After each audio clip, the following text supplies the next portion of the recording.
Welcome back to Algorithms.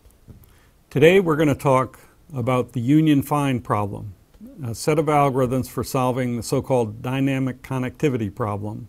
We'll look at two classic algorithms, quick find and quick union, and some applications and improvements of those algorithms. The subtext of today's lecture really is to go through the steps that we'll follow over and over again to develop a useful algorithm. The first step is to model the problem. Try to understand basically what are the main elements of the problem that needs to be solved. Then we'll find some algorithm to solve the problem. In many cases, the first algorithm we come up with would be fast enough, maybe fits in memory, and we'd go ahead and use it and be off and running. But in many other cases, maybe it's not fast enough or there's not enough memory. So what we do is try to figure out why, find a way to address whatever is causing that problem, find a new algorithm, and iterate until we're satisfied. This is a scientific approach to designing and analyzing algorithms, where we build mathematical models to try to understand what's going on, and then we do experiments to validate those models and help us improve things. So first we'll talk about the dynamic connectivity problem, a model of the problem for union find. So here's the idea. There's going to have a set of n objects. It doesn't really matter what they are. We're going to use the numbers 0 through n to model our objects. And then we have the idea of a connection between two objects.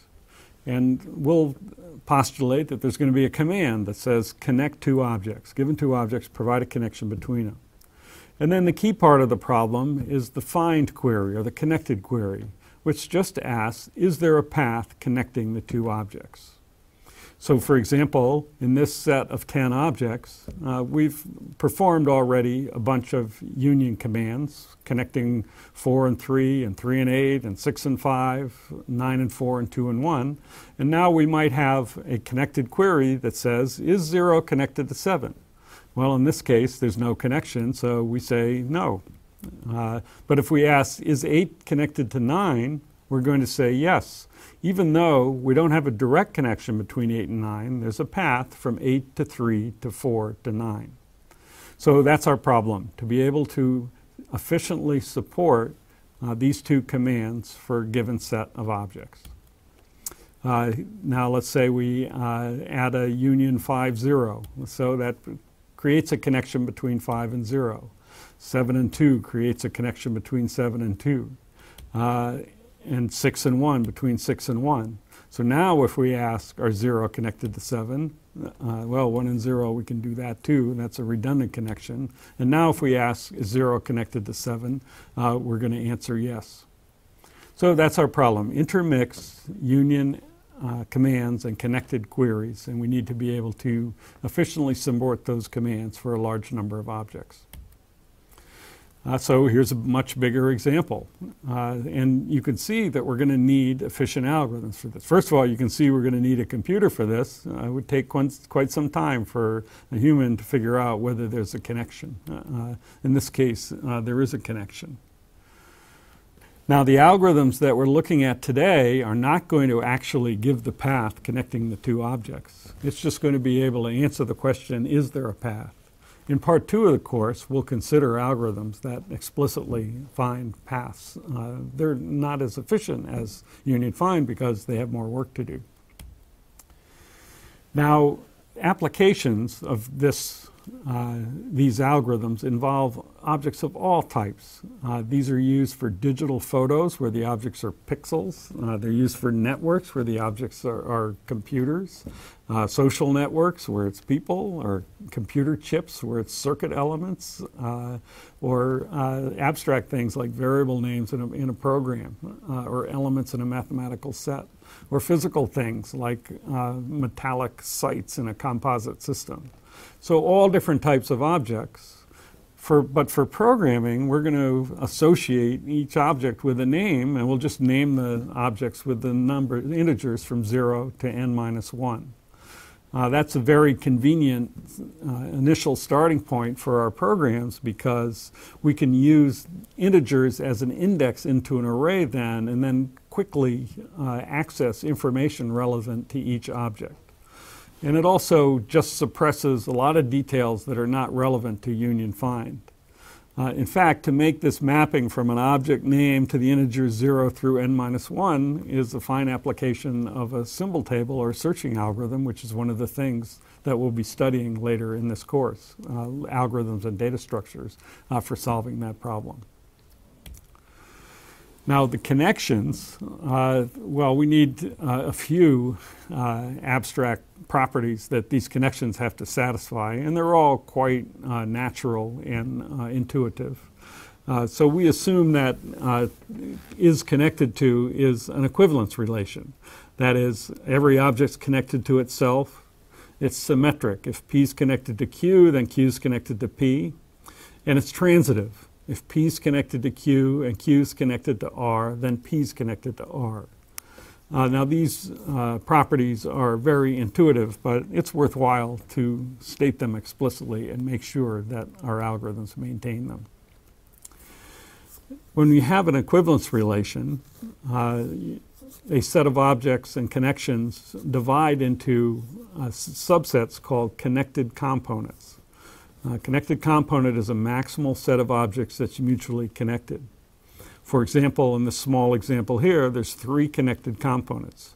One consisting of just object 0, second one objects 1, 4, and 5, and third one the other 4 objects.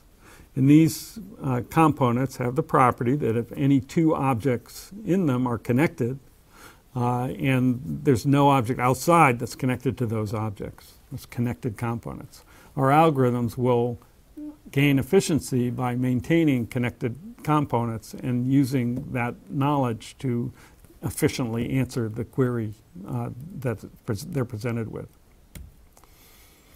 Okay, so to implement the operations, we have the find query and the union command. And so we're going to maintain the connected components. The find is going to have to check if 2 objects are in the same component. And the union command is going to have to replace components containing 2 objects with their union. So for example, if we have these components and we get the command to connect 2 and 5, essentially, we need to merge the connected components containing the one containing 2 with the one containing 5 to get a big connected component. So now we have only 2 connected components. All of that leads up to, in a programming world, to specifying a data type, which is simply a specification of the methods that we're going to want to implement in order to solve this problem. So in our typical Java model, what we'll do is create a class called UF that contains 2 methods, one to implement union, the other one to implement connected, which returns a Boolean. The constructor takes as argument the number of objects, so it can build data structures based on that number of objects. And we have to bear in mind, as we're building our algorithms, that both the number of objects can be huge, but also the number of operations. We can have a very large number of union and connected operations, and our algorithms are going to have to be efficient under those conditions. One of the practices that we'll follow often in this course is to check our API design before getting too far into dealing with the problem by building a client that is going to use the data type that we develop.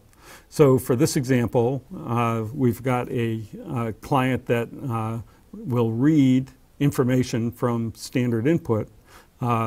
First, an integer, which is the number of objects that are going to be processed, and then a series of pairs of object names. And what the client does is first it'll read the integer from standard input and create a UF object.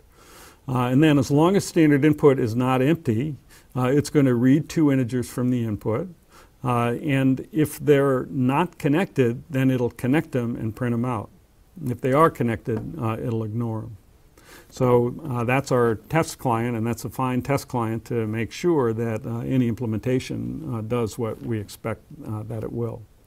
So that's the setup. We've described the operations we want to implement all the way down to code, and we have client code that we're going to have to be able to service with our implementations.